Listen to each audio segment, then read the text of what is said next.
In a CNN studio buzzing with anticipation, Mike Johnson stepped onto the stage, ready to charm America with his gentle smile and faith-based wisdom, unaware that Jasmine Crockett was about to dismantle his facade with a stack of damning documents and unyielding questions. Mr. Speaker, you orchestrated a legal strategy to overturn the 2020 election. You signed your name to a lawsuit asking the Supreme Court to throw out millions of votes. Can you explain why you believed you had the authority to nullify the will of the American people? Mike Johnson's gentle smile didn't waver, but his eyes did, and in that flicker of recognition, the realization that someone had actually done the research, everyone watching knew the reasonable speaker was about to be revealed as a fraud. 90 minutes earlier, he'd walked into the CNN studio with confidence. This was supposed to be his moment, a presidential town hall format, prime time, a chance to position himself as a steady, principled conservative leader, the man who could unite the country through faith and common sense. His team had vetted everything. The moderator would be fair, the audience questions pre-screened. This was damage control after the Ukraine aid debacle, a chance to rehab his image with moderates. Show them he wasn't just another mega extremist. Show them he was different. They prepared him for tough questions about government funding, border security, the Republican agenda, standard stuff he could handle with his trademark soft-spoken delivery and appeals to constitutional principles. What they hadn't prepared him for was Jasmine Crockett. Nobody had told Mike Johnson that the congresswoman from Texas would be on stage with him. The format was supposed to be Speaker Johnson takes your questions. Him and the moderator, maybe some video questions from members of Congress, but nothing direct, nothing confrontational. The CNN producers had made a last-minute change. Congressional counterpart for balance, they'd said. His team had agreed, thinking it would be some junior Democrat asking about committee assignments or procedural matters. They didn't know Crockett had been preparing for this moment since the day Johnson became Speaker. The studio audience was 200 people, carefully balanced between Republicans, Democrats, and independents. The set was designed for intimacy. Johnson on stage right in a comfortable chair, Crockett stage left, moderator center, town hall style. Conversational cameras positioned tight on their faces. No escape from reactions. No place to hide. Social media was integrated into the broadcast. Live tweets scrolling on screen. Trending topics displayed. The democratic feedback loop of modern political theater. This was appointment television, and everyone knew it. For the first 30 minutes, everything went according to Johnson's plan. The moderator asked about the House agenda, about bipartisanship, about his vision for governing. Johnson gave his practiced answers. My faith guides me in everything I do. We're trying to unite the country. I'm a constitutional conservative who believes in limited government. His voice had that pastoral quality he perfected over years, gentle, reasonable, non-threatening, the voice of a Sunday school teacher, not a political bomb thrower. Audience questions came next, pre-screened and safe, inflation, border security, government efficiency. Johnson handled them smoothly, pivoting to his talking points, quoting scripture when appropriate, positioning himself as the adult in the room. Jasmine Crockett sat quietly through it all, watching, occasionally taking notes. While other politicians would be checking phones or preparing their own statements, Crockett just observed every word Johnson said, every gesture, every tell. She was hunting. Then the moderator turned to her. Representative Crockett, you have some questions for the Speaker. I do. She didn't stand. Didn't move aggressively, just shifted slightly in her chair, and spoke clearly, her voice carrying through the studio without any strain. Mr. Speaker, you talked tonight about faith and values, about unity and constitutional principles. I'd like to understand how those values informed your actions on January 6th and the weeks leading up to it. The temperature in the room changed instantly. Johnson's smile stayed fixed. He was too practiced to let it drop, but his hand moved slightly toward his water glass. Well, Representative, I've always believed in following the Constitution and the rule of law. That's not what I asked. Crockett's interruption was smooth, not aggressive, just precise. I asked about January 6 specifically. You were the vice chairman of the House Republican Conference. You played a key role in the effort to overturn the election. You signed on to the Texas lawsuit seeking to throw out millions of votes. Walk us through your thinking. Johnson shifted to his preacher tone, the one that usually deflected criticism. There were legitimate concerns raised by millions of Americans about election integrity. Were there? Crockett's eyebrow raised slightly. What evidence did you personally review that justified trying to overturn a presidential election?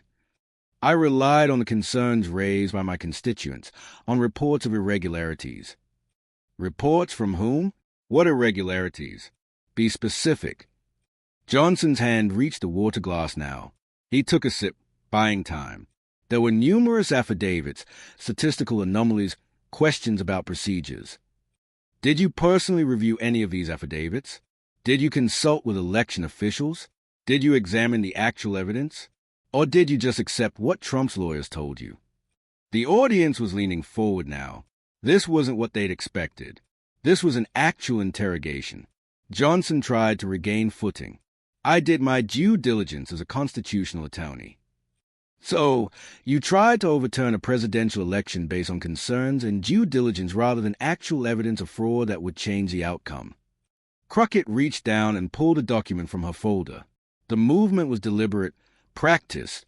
She held it up so the cameras could see. Because I have the actual lawsuit you signed, the Texas versus Pennsylvania lawsuit, and I'd like to read from it.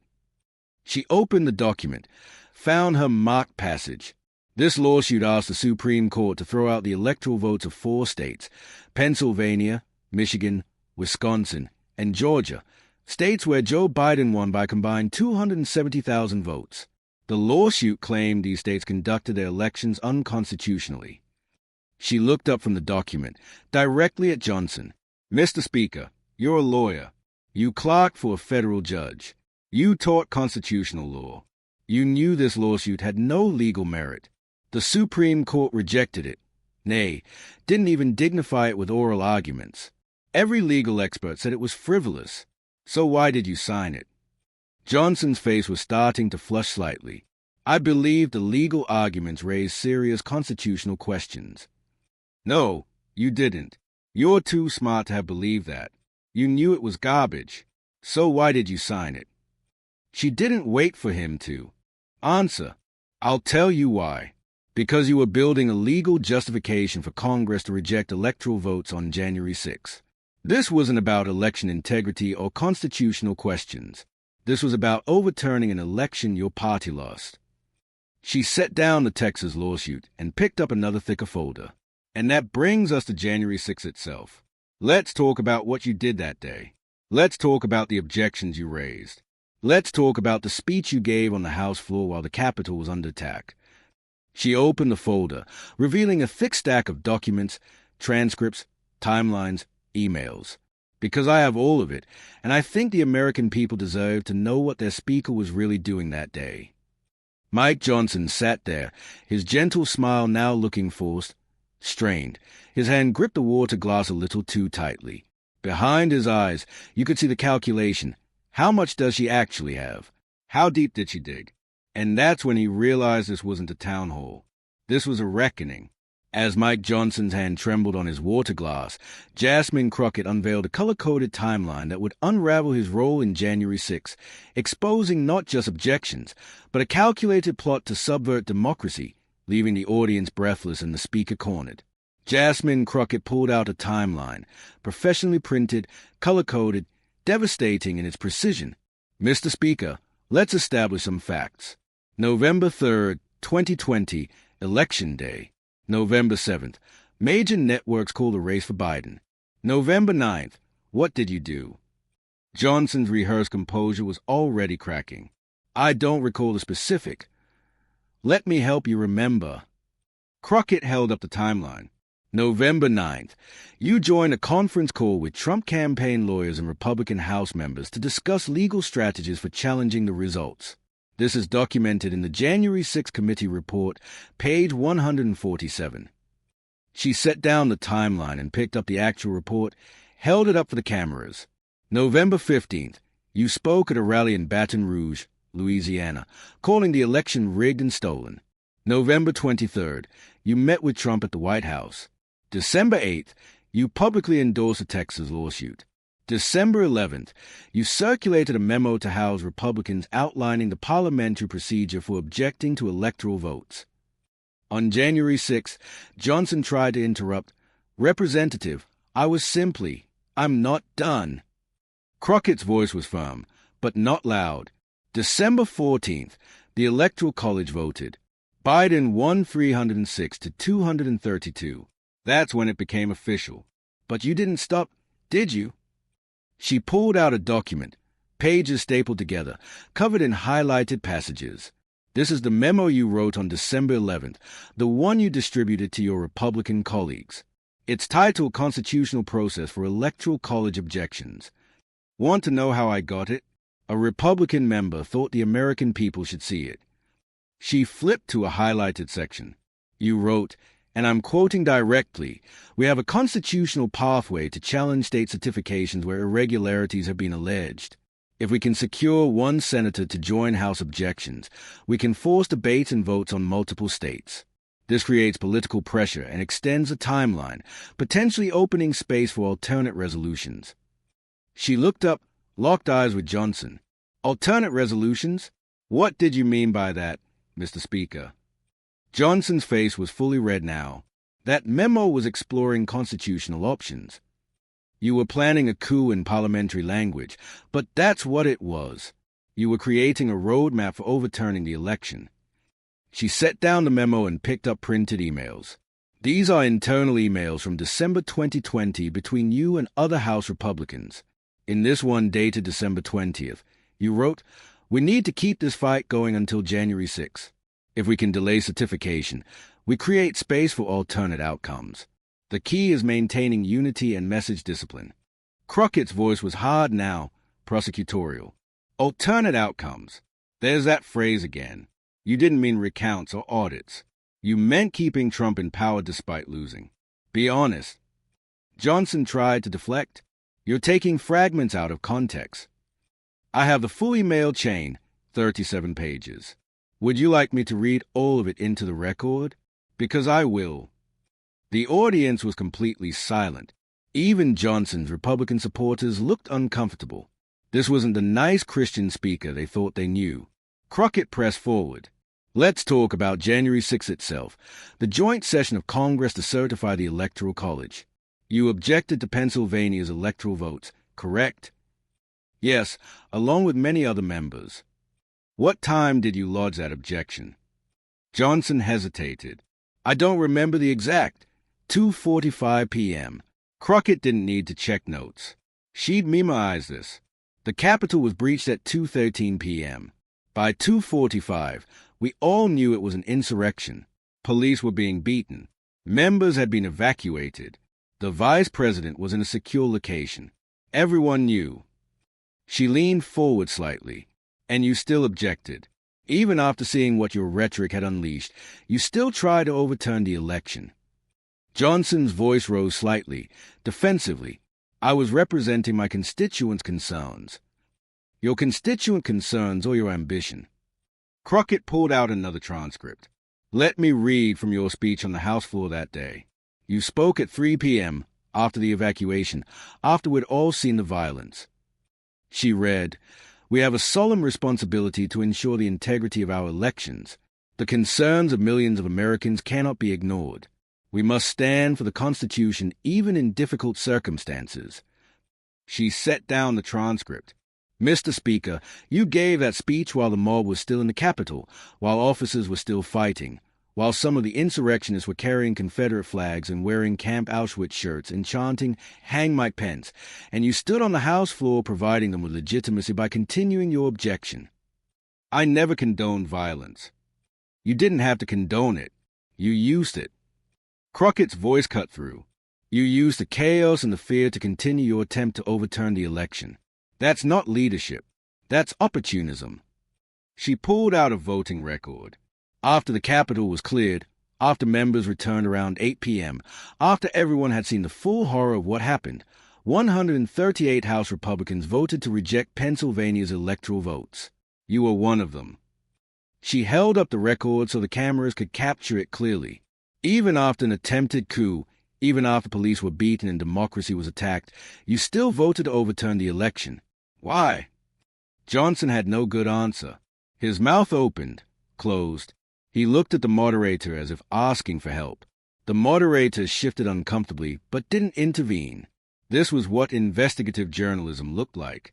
Crockett didn't let the silence stretch too long. She had more. But it wasn't just January 6th, was it? You were involved in the planning before that. The fake elector scheme. You know about that, right? Johnson's eyes widened slightly. I wasn't involved in, weren't you? Crockett produced phone logs. These are call records from December 2020. They show multiple calls between your office and the Trump campaign, specifically people working on the alternate elector strategy. She read from the logs. December 13th, 23-minute call with Kenneth Chesbrough, architect of the fake electors plan. December 17th, 18-minute call with Trump campaign lawyer. December 19th, conference call with Republican state party officials from contested states. She looked up. What were you discussing on these calls, Mr. Speaker? I don't recall specific conversations. Convenient, but let me tell you what I think you were discussing. You were coordinating the fake elector scheme. You were providing legal cover. You were helping Trump's team figure out how to create fraudulent electoral certificates that would give you an excuse to object on January 6th. Johnson stood up slightly, agitated. That's speculation. Sit down, Mr. Speaker.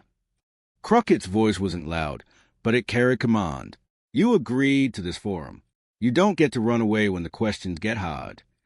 Johnson sat, but his body language screamed discomfort. Crockett continued. 7 states submitted fake electoral certificates. 7 groups of Trump supporters pretending to be official electors, signing fraudulent documents claiming Trump won states he lost. You knew about this. At minimum, you knew and did nothing. At worst, you helped coordinate it. She set down the phone logs. Mr. Speaker, you tried to overturn an election. You planned it for weeks. You executed it on January 6th. You continued even after violence erupted. And now you're 2 heartbeats from presidency. Her voice dropped, became more serious. Should someone who participated in an attempted coup be trusted with that much power? Should someone who tried to overturn democracy be allowed to oversee it as Speaker? The question hung in the air. Johnson had no response that wouldn't damn him. Crockett gave him 5 seconds, 10, then moved on. But January 6th wasn't the first time you attacked American democracy, was it? You spent your entire career trying to impose your extreme religious views on everyone else. Let's talk about your work with hate groups. With Mike Johnson's defenses crumbling, Jasmine Crockett opened a folder labeled Hate Groups, revealing his deep ties to anti-LGBTQ organizations and personal obsessions with control, turning the town hall into a courtroom where his bigotry stood trial. She opened a new folder, thick, organized, prepared. Let's talk about Alliance Defending Freedom. And Mike Johnson realized the worst was still coming. Jasmine Crockett pulled out a report with the Southern Poverty Law Center logo visible on the cover. Mr. Speaker, before you came to Congress, you worked as a lawyer for an organization called Alliance Defending Freedom. Can you describe what that organization does? Johnson shifted to more comfortable territory, or so he thought. They're a religious liberty organization that defends constitutional freedoms. That's their marketing. Crockett opened the SPLC report. Let me tell you what they actually do. Alliance Defending Freedom is designated as an anti-LGBTQ hate group by the Southern Poverty Law Center. They've lobbied to keep same-sex relationships criminalized in other countries. They've defended forced sterilization of transgender people abroad. They fought against anti-discrimination protections worldwide. She held up the report for the cameras. This isn't my opinion. This is documented by civil rights organizations. ADF isn't about religious liberty. They're about using religion to discriminate. Johnson's face reddened. I reject that characterization. You can reject it all you want. It's still true. Crockett set down the report. You weren't just a casual member. You were senior counsel. You argued cases for them. You represented their positions in court and in legislatures. What cases did you work on specifically? Johnson hesitated. This was dangerous ground. I worked on religious freedom cases involving churches. Specifically, which cases? Various cases involving church autonomy. You're being vague. Let me help. Crockett pulled out case files. You argued against same-sex marriage in Louisiana.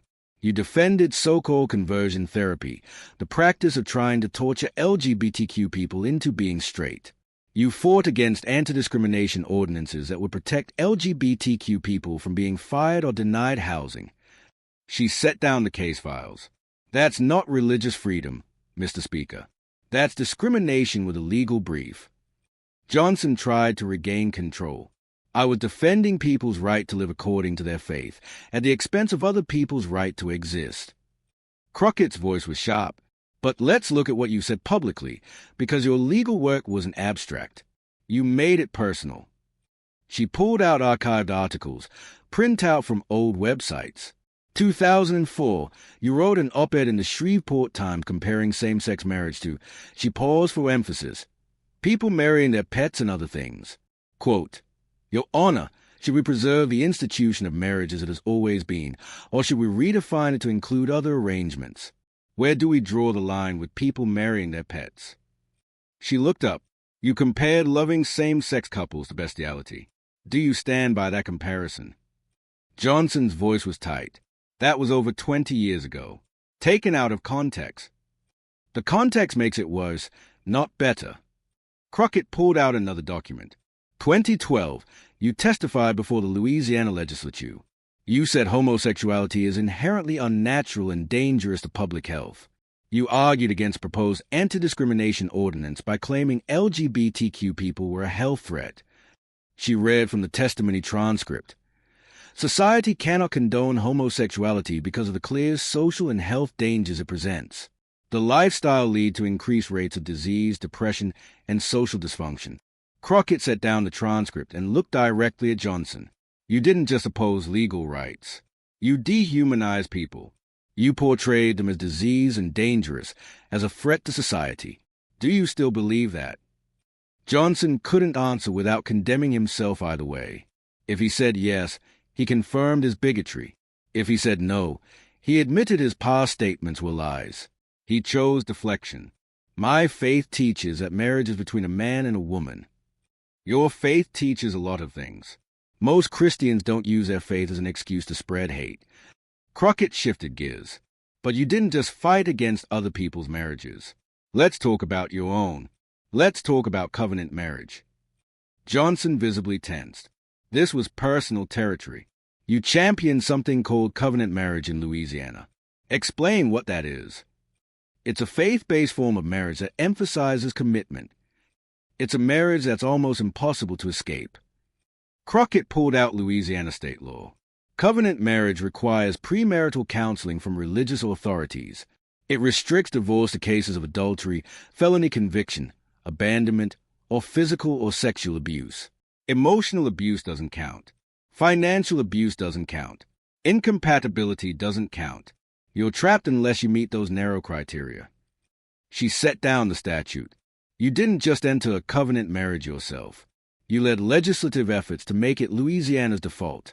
You wanted to trap all couples in permanent marriages whether they wanted it or not. Why? I believe in the sanctity of marriage. You believe in controlling people, especially women. Crockett pulled out transcript of speeches Johnson had given. You said publicly that your wife, Kelly, made a covenant before God to submit to your leadership. You preached that wives should be helpmates who defer to their husband's authority. She read from one speech. The biblical model is clear. The husband is the head of the household, and the wife is called to submit to his godly leadership. This doesn't mean women are lesser, just that God designed complementary roles. Crockett looked up. Complementary roles is Christian nationalist code for women are subordinate. Be honest. Do you believe wives should obey their husbands? Johnson tried the theological dodge. I believe in complementarianism, which teaches that men and women have equal value but different. That's a yes. You believe women should obey men. Crockett didn't let him hide behind jargon. And you've tried to encode that belief into law. Covenant marriage isn't just your personal choice. You want to impose it on everyone. She pulled out another document, this one clearly embarrassing. Johnson based on his body language. Let's talk about something else you discussed publicly, accountability software. Johnson's face went pale. He knew where this was going. You've spoken openly about using software to monitor your internet use, specifically to make sure you don't look at pornography. And not just you, your teenage son. You and your son monitor each other's browsing history and get alerts if either of you visit certain sites. The audience made audible sounds of discomfort. Some stifled laughter. Mr. Speaker, that's invasive. That's inappropriate. A father and teenage son monitoring each other for pornography? That's not healthy. Johnson tried to defend it. It's about accountability and avoiding temptation. It's about control and shame. It's about treating normal human sexuality as sinful and creating a surveillance state in your own home. Crockett's voice was sharp, and it reveals how you view sexuality as something dangerous that must be monitored and controlled. She didn't wait for a response. Your wife, Kelly, runs a counseling service. What kind of counseling? Johnson clearly didn't want to answer this. Christian counseling for families. Does she provide conversion therapy? She provides biblically based counseling. That's not what I asked. Does her practice offer conversion therapy, counseling designed to change people's sexual orientation? Yes or no? She helps people who are struggling with unwanted attractions. That's conversion therapy language. Crockett cut through the euphemism. Your wife makes money trying to convince LGBTQ people they are broken and need to change. And you support that. She pulled out voting records. Let's look at your record in Congress. The Equality Act, which would prohibit discrimination based on sexual orientation and gender identity, you voted no. The Respect for Marriage Act, protecting same-sex marriage, you voted no. Protections for LGBTQ youth, you voted no. She ran down the list. You co-sponsored a bill to ban gender-affirming care for minors nationwide. You co-sponsored legislation to prevent transgender athletes from playing sports. You've made attacking LGBTQ rights a centerpiece of your legislative agenda. Johnson tried to reframe. I'm protecting parental rights in women's sports. You're targeting vulnerable people. LGBTQ youth have higher rates of suicide, depression, homelessness. They need support, not attacks from the Speaker of the House. Crockett's voice got more pointed. You claim this is about religious freedom, but there are millions of Christians who support LGBTQ equality. There are churches that perform same-sex marriages. There are people of faith who believe God loves everyone exactly as they are. She leaned forward. Your version of religious freedom only applies to people who agree with you. Everyone else, LGBTQ people, women who want autonomy, anyone who doesn't subscribe to your narrow theology, they don't get freedom. They get your laws imposed on them. She gathered her papers on ADF. Alliance Defending Freedom is called a hate group because they promote policies that harm LGBTQ people. They defended laws criminalizing homosexuality in places like Belize. They've opposed anti-discrimination protections worldwide. And you were their lawyer. You advanced their agenda. You shared their ideology. Johnson's voice rose, defensive. I don't accept. You don't have to accept it. It's documented fact. Crockett's voice was firm. You worked for a hate group. You argued their cases. You implemented their strategies. That's your record. She closed that folder and opened another. But LGBTQ people aren't the only ones you've targeted, are they? Women are next on your list. Let's talk about your war on reproductive freedom. And Mike Johnson, already battered, realized he wasn't even halfway done. As the audience gasped at revelations of personal surveillance, Jasmine Crockett pivoted to a stack of abortion bills bearing Mike Johnson's name, forcing him to confront the human suffering caused by his pro-life crusade and exposing the cruelty behind his pious claims. Jasmine Crockett pulled out a stack of legislation, bills with Mike Johnson's name on them. Mr. Speaker, what is your position on abortion? Johnson gave his rehearsed answer, I'm pro-life.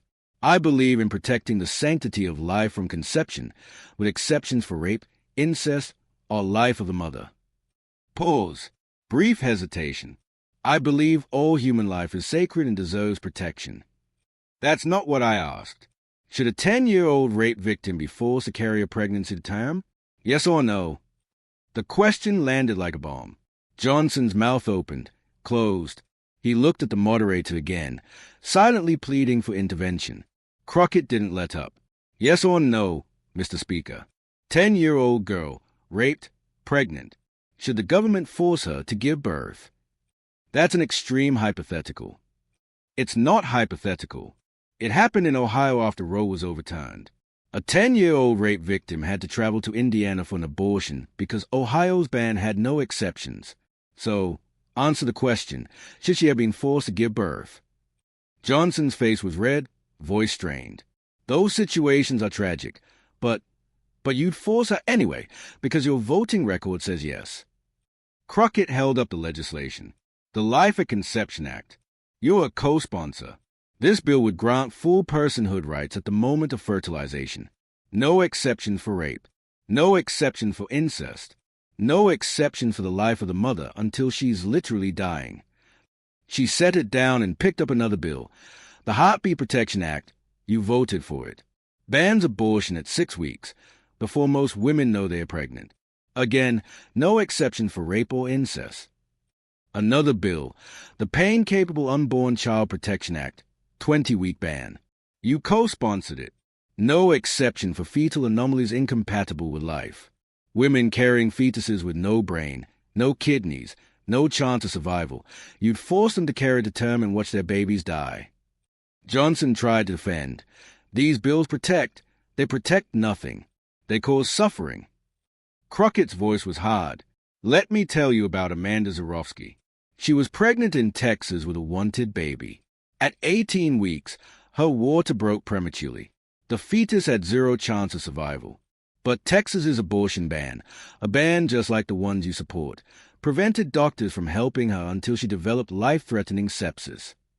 She pulled out medical records, showed them to the camera. Amanda nearly died. She's now infertile because of the delayed care. The fetus died anyway. It was never going to survive. But your laws force her to suffer, to risk death for no purpose except cruelty. Crockett looked directly at Johnson.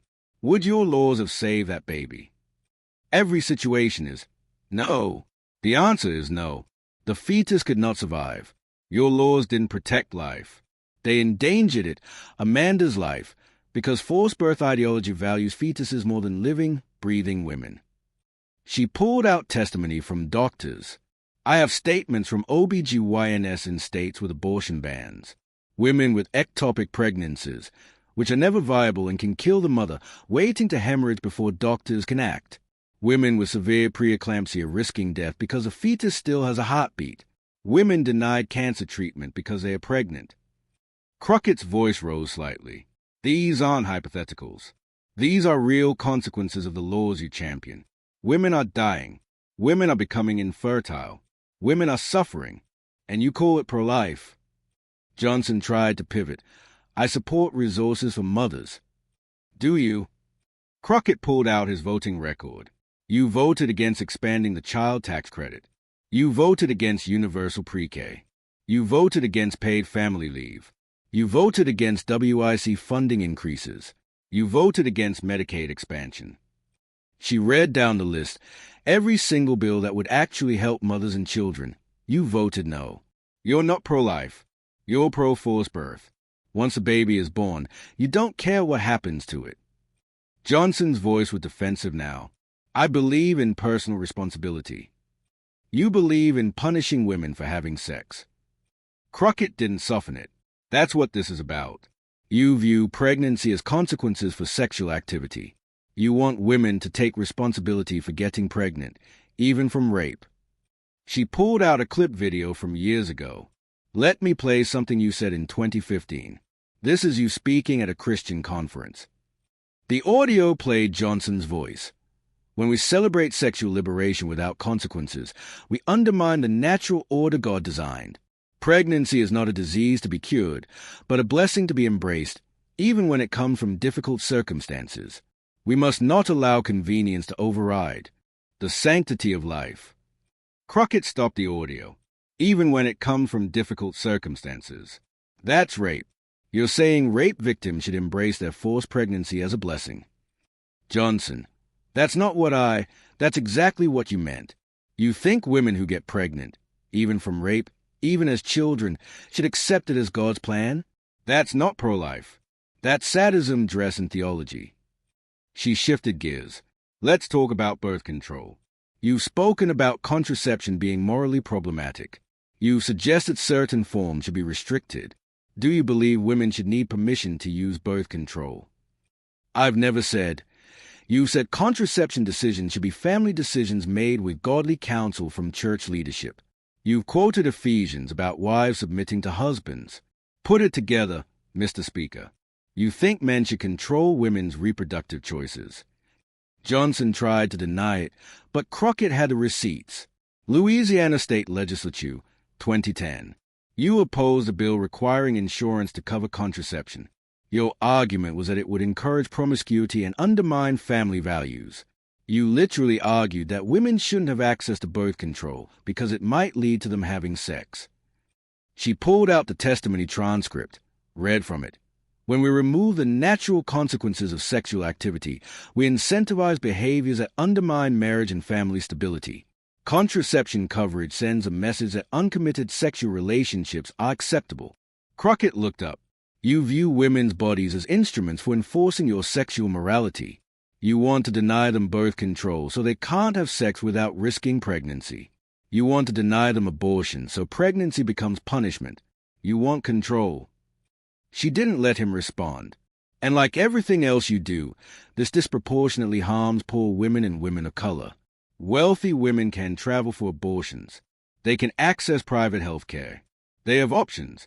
It's poor women, rural women, Black and Latina women who suffer under your laws. Crockett pulled out statistics. Maternal mortality has increased in states with abortion bans. It's increased more for Black women. States with the strictest abortion laws have the worst maternal health outcomes, the highest infant mortality, the least support for mothers. She set down the statistics. You claim to care about life, but you vote against prenatal care, against nutrition assistance, against health care for children, against everything that would actually support life. You just want to control women's bodies. Johnson was fully on the defensive now. I resent the implication. Resent it all you want. Your record speaks for itself. Crockett gathered her papers. You've spent your career trying to force women into submissive roles. Covenant marriage to trap them. Abortion bans to control them. Restrictions on birth control to punish them. And through it all, you claimed it's about faith and protecting life. She looked at him with something close to contempt. But it's not about faith. It's about power. It's about men like you controlling women's bodies and futures. And you've gotten away with it by wrapping misogyny in religious language. She opened yet another folder. There seemed to be no end to them. But the most dangerous part of your agenda isn't just the specific policies. It's the underlying ideology. You want Christian nationalism. You want biblical law to override civil law. You want America to be a theocracy. With Mike Johnson sweating under the lights, Jasmine Crockett brandished his own writings on Christian nationalism, dismantling his vision of a theocratic America, and culminating in a devastating silence that sealed his political doom, echoing through history as a warning against hidden extremism. She pulled out speeches, articles, videos. Let's talk about what you really believe, Mr. Speaker. Let's talk about your war on democracy itself. Jasmine Crockett held up a book, one of Mike Johnson's own publications. Mr. Speaker, you wrote an article in 2016 titled The Decline of a Nation. In it, you said, and I'm quoting, "The separation of church and state is a misnomer. People believe that phrase was in the Constitution, but it's not. It was in a stray letter that Jefferson wrote." She set down the book. You don't believe in separation of church and state. Say it clearly. Johnson tried the semantic dodge. I believe the Establishment Clause prevents government from establishing a specific denomination. That's not what the Establishment Clause says. It says, Congress shall make no law respecting an establishment of religion, no establishment of religion, not no preference between Christian denominations, no establishment of religion at all. She pulled out the actual Constitution, held it up. You're a constitutional lawyer. You know what it says, but you don't like it, so you pretend it means something else. Johnson's voice rose. The founders were Christians who believed. Some were, some weren't. Jefferson literally cut up the Bible to remove supernatural elements. Franklin was a deist. Madison explicitly warned against mixing religion and government. Crockett didn't need notes for this. You're rewriting history to justify theocracy. She pulled out more of Johnson's writings. You've said America is a Christian nation. You've said our laws should be based on biblical principles. You've stated that rights come from God, not from the Constitution. What does that mean in practice? It means our founders recognize a higher moral authority. It means you want biblical law to override civil law. Crockett cut through the deflection. Be specific. What biblical principles do you want in government? Johnson hesitated. Every answer was a trap. Traditional marriage, protection of life, religious liberty. So criminalizing same-sex relationships, banning abortion, and religious liberty that only applies to Christians. Crockett listed them off. What else? Should we ban divorce because Jesus spoke against it? Should we criminalize adultery? Should we enforce Sabbath laws? That's absurd, is it? If we're basing laws on biblical principles, why only the principles that align with your political agenda? Why not all of them? She leaned forward. Here's the truth. You want to pick and choose which biblical laws to enforce, the ones that control women and LGBTQ people. Yes, the ones that would limit capitalism or help the poor. No, that's not biblical government. That's political power with a religious excuse. Crockett pulled out evidence of Johnson's connections. You've spoken at events hosted by the New Apostolic Reformation. You're familiar with this movement. Johnson clearly didn't want to discuss this. I've spoken at many events. NAR teaches the Seven Mountains mandate that Christians must take dominion over 7 spheres of society: government, media, education, business, art, family, and religion. They believe Christians should rule over non-Christians. You've endorsed this theology. She showed clips of Johnson speaking at NAR conferences, nodding along to dominionist rhetoric. These aren't casual speaking gigs. You're aligned with a movement that explicitly rejects democracy in favor of Christian rule. Admit it. Johnson tried to deflect. I believe Christians should be involved in public life. There's a difference between involvement and dominance. Crockett's voice was sharp. You want Christian control. You want to impose biblical law on 330 million Americans, many of whom don't share your faith. She pulled out another damning document. You're on the advisory board of the Congressional Prayer Caucus Foundation. This organization created Project Blitz, a coordinated strategy to introduce Christian nationalist legislation in state legislatures nationwide. She held up the Project Blitz playbook.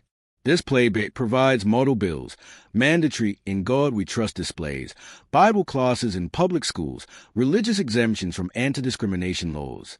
At least 15 bills you sponsored or voted for match this playbook exactly. Crockett flipped through pages. You're not just a believer in Christian nationalism. You're implementing it. You're part of a coordinated effort to tear down the wall between church and state.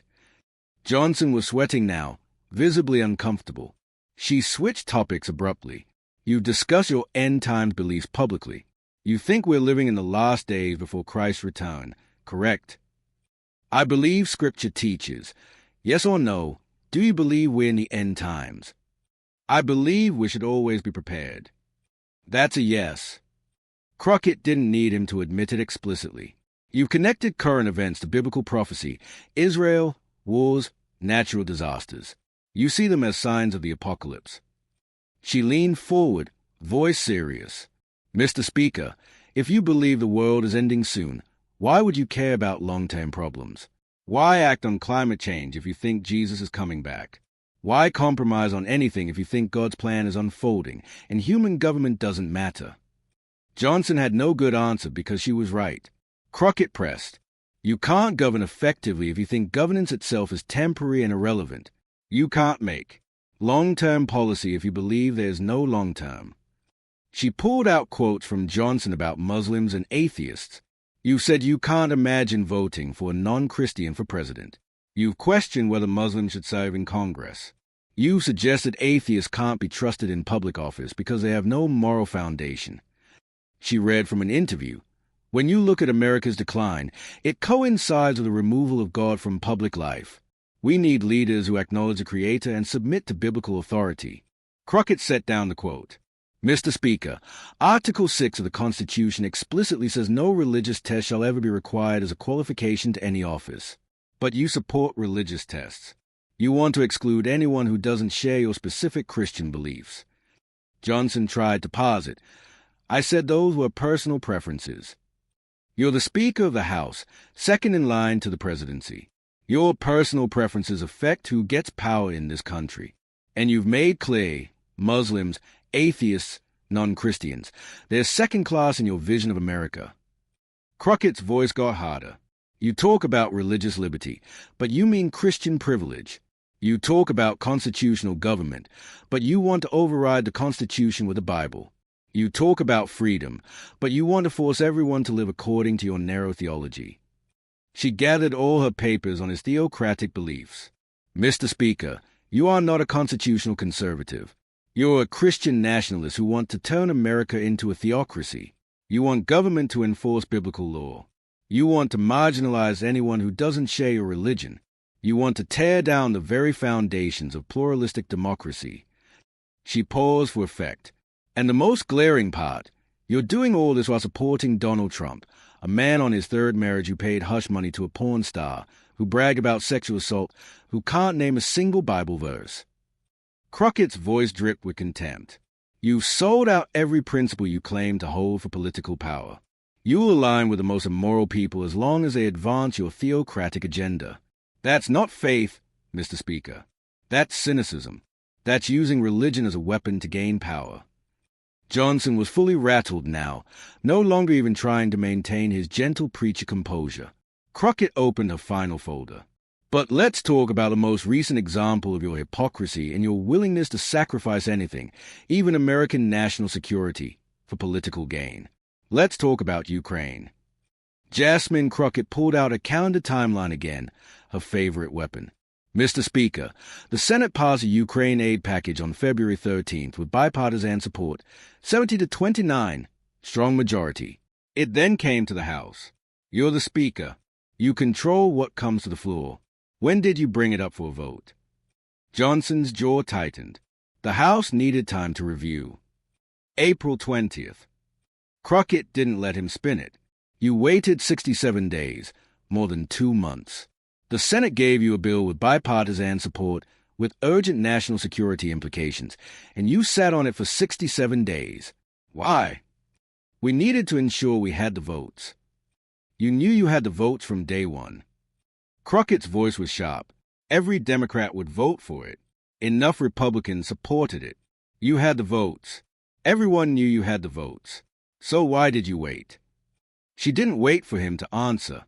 Because Donald Trump told you to. Because he didn't want Joe Biden to have a foreign policy victory before the election.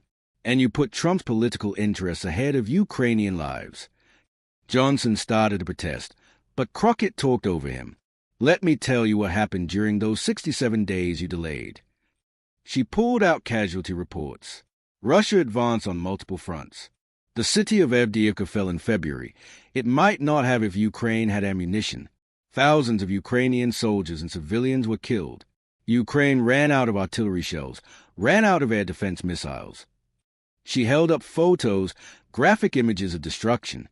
Cities were bombed with impunity because Ukraine couldn't defend itself, all while you had the power to send aid and chose not to. People died, Mr. Speaker.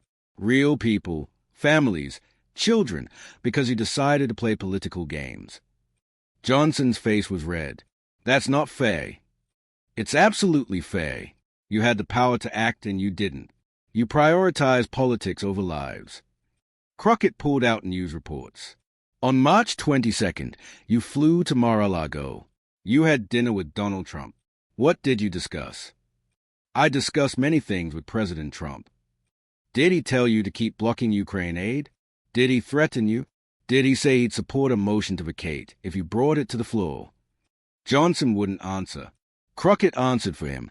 Of course he did. And you obeyed. You're not the Speaker of the House. You're Trump's puppet. He pulls the strings. You dance. She pulled out clips of Johnson's public statements during the delay. While you were blocking aid, you were repeating Russian propaganda. Let me play some of your statements. Audio played. Johnson saying Ukraine aid needed accountability, that we need to focus on our own border first, that endless funding for foreign wars wasn't sustainable. Crockett stopped the audio. Those are Republican talking points. They are also Kremlin talking points. Russian state media praise you by name for blocking aid. They ran segments celebrating American dysfunction. You were doing Putin's work for him. Johnson tried to object. I was representing my constituents' concerns. Your constituents weren't being bombed. Ukrainians were, and you let it happen. Crockett's voice got more serious. Mr. Speaker, you talk constantly about Christian values and defending freedom. Ukraine is a democracy being invaded by an authoritarian dictatorship. Ukrainian churches are being destroyed. Religious leaders are being imprisoned. Civilians are being massacred. She pulled out testimony from Ukrainian religious leaders. These are priests and pastors begging for help, begging for the weapons to defend their country, their churches, their people. And you ignored them for 67 days. Where were your Christian values? Where was your commitment to religious liberty? Johnson had no answer. Crockett listed off the national security consensus. The Pentagon said we needed to pass Ukraine aid. The intelligence community said it. NATO said it. General Milley said it. Every national security expert said it. Democrats and Republicans said it. She leaned forward, and you ignored all of them because Donald Trump's political interests mattered more to you than American national security, more than Ukrainian lives, more than the entire post-World War II international order. Johnson tried to shift isolationism. I believe in America first. In prioritizing America first was a pro-Nazi slogan in the 1940s. Crockett cut through that immediately. And your version means abandoning democracies to dictators. That doesn't make America safer. That encourages aggression. She pulled out analysis from military experts. If Ukraine falls, Putin doesn't stop. He said he wants to restore the Soviet Empire. That means Poland, Baltic states, all NATO members, which means Article 5, which means American troops in combat. Helping Ukraine now prevents American casualties later. But you don't care about that strategic reality because Trump told you not to. Crockett's voice rose with genuine anger. You blocked aid to Israel, too, for months. Our closest ally in the Middle East under attack, and you played games. You held everything hostage to your political demands. She gathered her Ukraine materials. Mr. Speaker, this is a pattern. January 6, you put Trump's interests over democracy. Your ADF work, you put your ideology over people's rights. Abortion, you put control over women's lives. And Ukraine, you put Trump's political needs over national security and human lives. She looked directly at him. Every time you have to choose between doing the right thing and serving your political interests, you choose politics. Every single time. Crockett's voice dropped, became more pointed. So, let me bring this all together, Mr. Speaker. Let me show everyone watching exactly who you are. She organized all her folders, the full weight of evidence from 2 hours of interrogation. You tried to overturn an election to keep your party in power. You work for a hate group that targets LGBTQ people. You want to force women to give birth even from rape. You want to impose biblical law on a pluralistic democracy. You blocked Ukraine aid while people died because Trump told you to. She paused. And through all of it, every attack on democracy, every attack on vulnerable people, every sacrifice of principle for power, you presented yourself as a nice guy, a man of faith, a constitutional conservative, a reasonable leader. Another pause. But here's the truth. You're none of those things. You're a theocratic extremist who's risen to power by hiding your real agenda behind gentle words and religious rhetoric. Crockett leaned forward for a final question. So answer me this, Mr. Speaker, and I want you to answer honestly if you're capable of it. She let the silence stretch. 5 seconds. 10. Given everything you believe, that women should submit to men, that LGBTQ people should be marginalized, that America should be a Christian theocracy, that democracy itself is negotiable if your side loses, why should any American who doesn't share your extreme religious views trust you with power? Johnson's mouth opened. No words came out. Why should secular Americans trust you? Why should LGBTQ Americans trust you? Why should women trust you? Why should anyone who believes in actual freedom and actual democracy trust you? More silence. Johnson looked at his notes, looked at the moderator, looked back at Crockett. 15 seconds passed. 20. 30. The audience shifted uncomfortably. The camera stayed tight on Johnson's face, capturing every moment of his inability to answer. 35 seconds. 40. Finally, Crockett spoke quietly. You can't answer because there is no answer. You shouldn't be trusted with power. She set down her papers with finality, and I think everyone watching knows it now. The moderator tried to salvage something. Mr. Speaker, would you like to make a closing statement? Johnson's voice was strained, shaky. I came here tonight in good faith to discuss. No, you didn't. Crockett interrupted one final time. You came here to sanitize your record, to present yourself as reasonable, to hide your extremism behind nice words and religious language. Johnson stood abruptly, his composure completely shattered. I don't have to sit here and be attacked. Crockett, still seated, looked up at him calmly. You're the Speaker of the House. You absolutely do have to answer questions about your record. That's called accountability. Johnson was already walking off stage. This was an ambush. This was oversight. Crockett's voice carried through the studio. You just don't like being held accountable.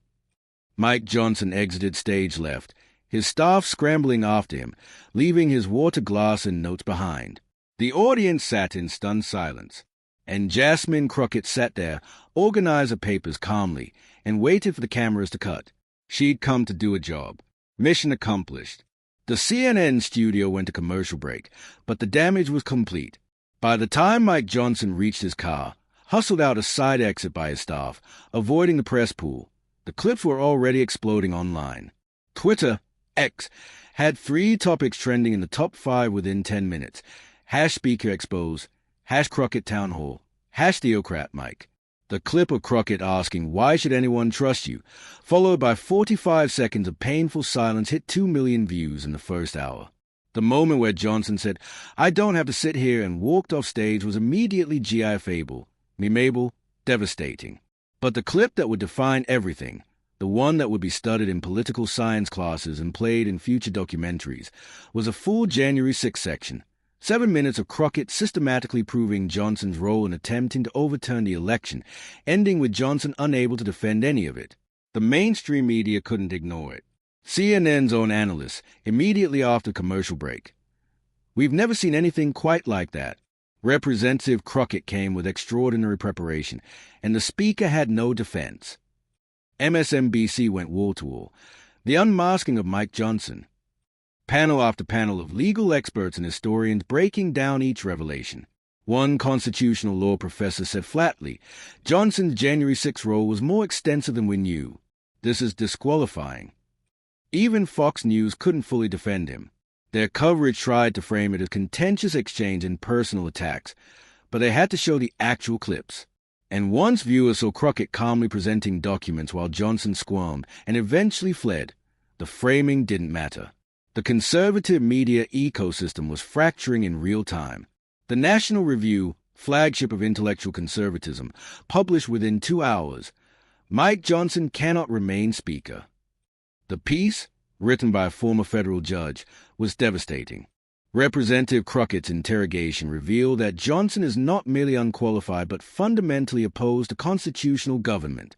His January 6 involvement, his theocratic ideology, his blocking of Ukraine aid, any one of these will be disqualifying. Together, they demand his removal.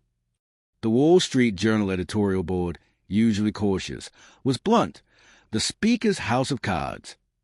They focus on the Ukraine delay. Johnson's decision to block aid while Ukrainians died, apparently at Trump's behest, is a betrayal of American leadership and interests. He must go. Even some mega-lined outlets struggled. They tried attacking Crockett, aggressive, disrespectful, ambush, but their audiences could see the clips, and the clips showed Crockett asking questions and Johnson unable to answer them. One viral tweet captured it. You can't claim it an ambush when she's just reading your own words back to you. Within 24 hours, 3 Republican members of Congress had publicly called for Johnson to step down as Speaker. Representative Tony Gonzalez, Republican Texas, the Speaker should be able to defend his record. If he can't, he shouldn't be Speaker. Representative Brian Fitzpatrick, Republican Pennsylvania, I have serious concerns about what was revealed tonight regarding January 6. We need answers. Representative Nancy Mace, ISC, I can't defend the indefensible. Time for new leadership. These weren't moderates making symbolic gestures. These were swing district Republicans reading the polling and realizing Johnson was now toxic. Behind the scenes, Republican leadership was in crisis mode. Conference calls at midnight, emergency meetings the next morning, donors calling House members asking, can he survive? Majority Whip Tom Emmer reportedly told colleagues, we can't govern with a speaker who can't appear in public without melting down. But the MAGA wing defended him. Sort of. Trump himself posted on Truth Social, Mike Johnson was ambushed by nasty Jasmine Crockett. Totally unfair questions. The radical left is trying to destroy another great conservative. We must stand with Mike. The defense was half-hearted.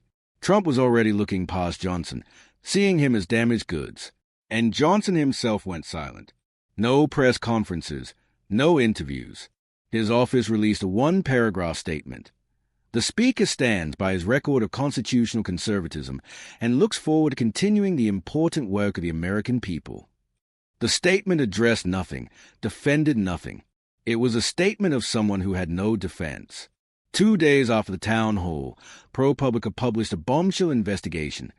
The Speaker's January 6 role, new documents show deeper involvement.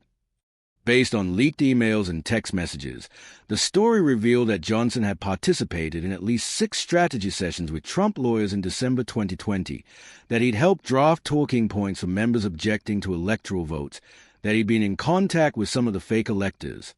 One email dated January 5, 2021, the day before the insurrection, showed Johnson writing to a colleague, tomorrow is our moment. If we hold the line, we can change the outcome. Have faith. The story demolished any remaining claim that Johnson had just been representing constituents' concerns. He was a leader of the coup attempt.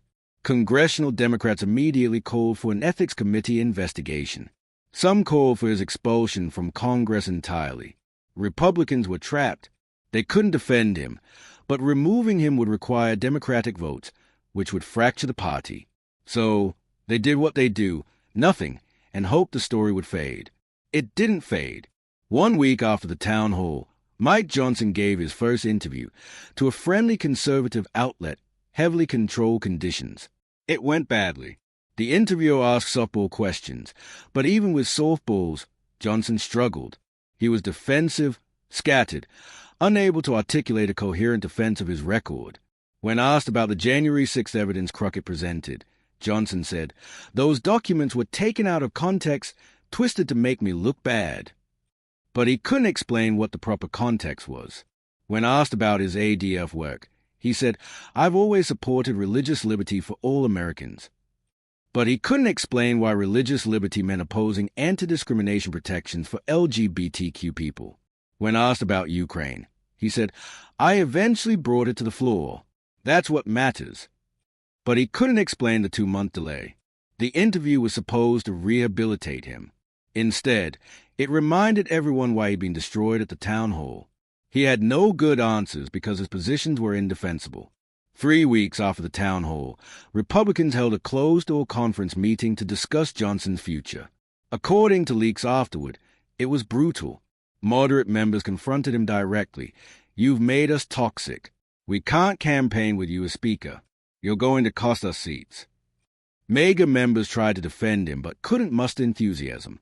Even they knew he was wounded. Johnson reportedly became emotional, invoking his faith, asking members to pray for unity.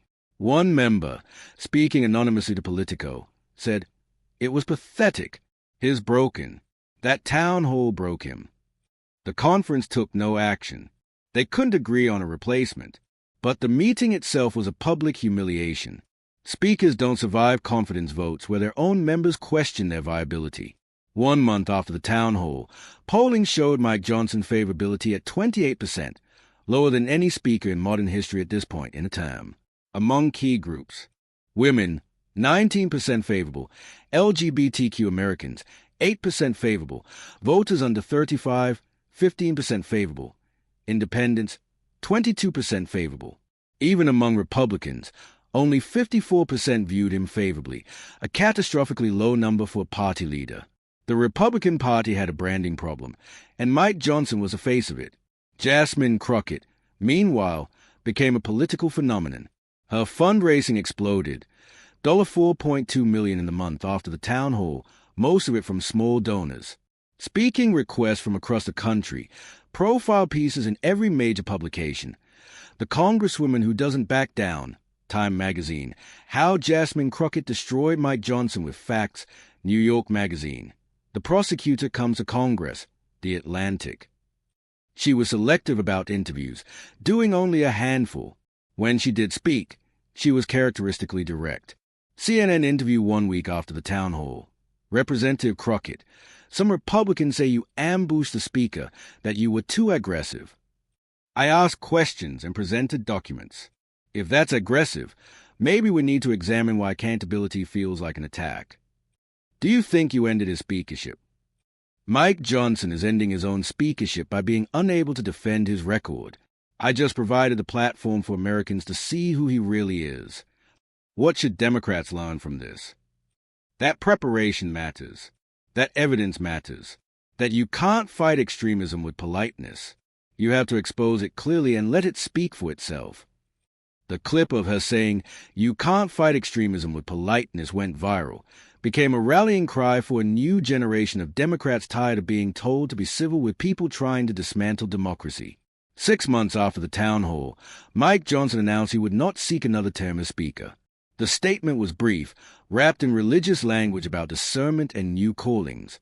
He claimed he wanted to spend more time with family and focus on representing Louisiana. Everyone knew the truth. He was being forced out. He couldn't survive another Speaker election. Republicans wouldn't nominate him again.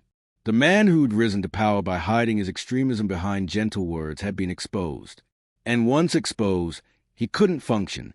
Political obituaries were brutal but honest. Mike Johnson became Speaker because nobody knew who he was. He lost the speakership because Jasmine Crockett showed everyone. Politico. Johnson represented a particular kind of political deception, extreme ideology packaged in soft-spoken reasonableness. His downfall came when someone finally forced him to defend his positions in public. Washington Post. The Johnson speakership will be remembered as a cautionary tale. You can hide extremism for a while, but you can't hide it forever. Eventually, someone asks you to explain yourself. The Atlantic. 1 year after the town hall, a political science graduate student interviewed Jasmine Crockett for a thesis on congressional oversight. Do you think about that night? Do you watch the clips? No. I was there. I know what happened. The clips have been viewed hundreds of millions of times. They are taught in classes now. Does that mean anything to you? It means people are hungry for accountability. They want to see powerful people actually answer for their records. Pause. But that's not about me. I just ask questions any journalist or member of Congress should have been asking. What would you want people to learn from it? Crockett thought for a moment that extremism can't survive scrutiny. That's the lesson. People like Mike Johnson, theocrats, authoritarians, zealots, they rely on people not looking too closely. They rely on soft words and religious language to hide what they really want. She leaned forward.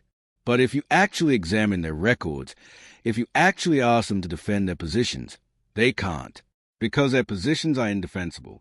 January 6th is indefensible. Working for hate groups is indefensible. Forcing rape victims to give birth is indefensible. Theocracy is indefensible.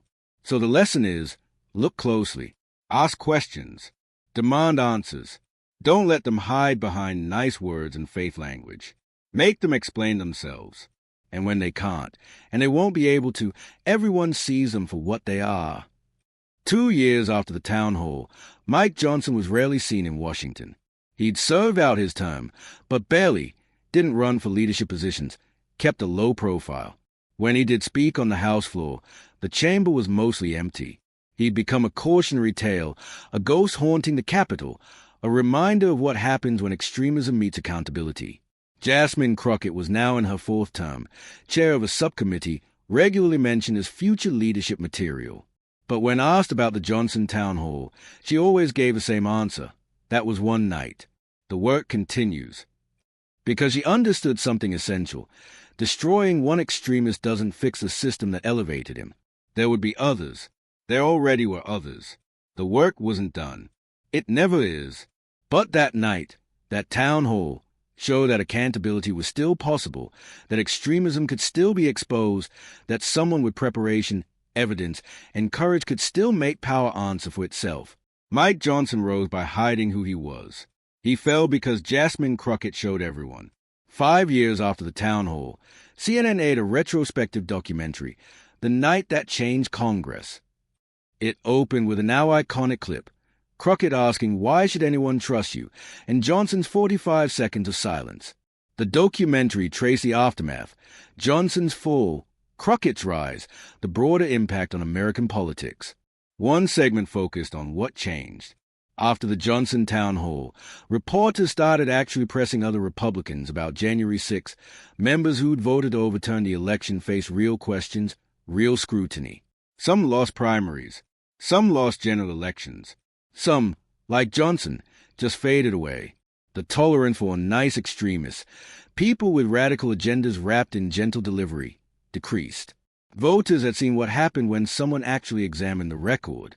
The documentary interviewed political scientists, historians, journalists. They all said variations of the same thing.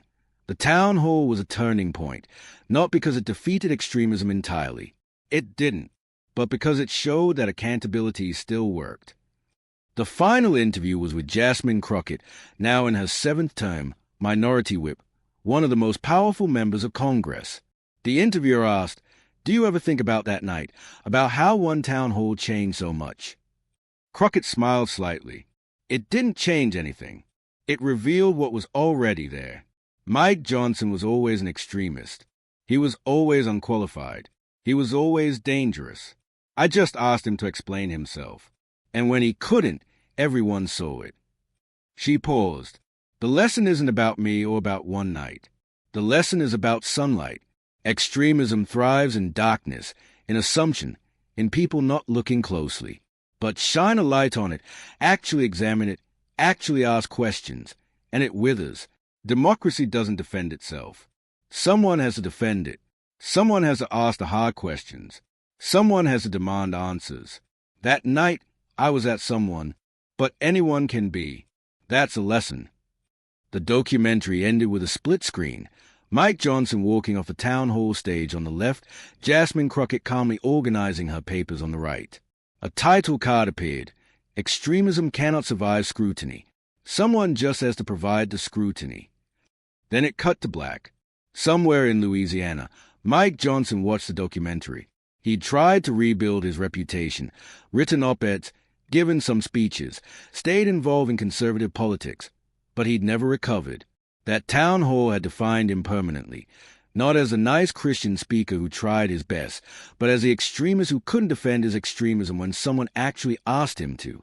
The man who fled the stage rather than answer questions. The theocrat who couldn't admit what he wanted.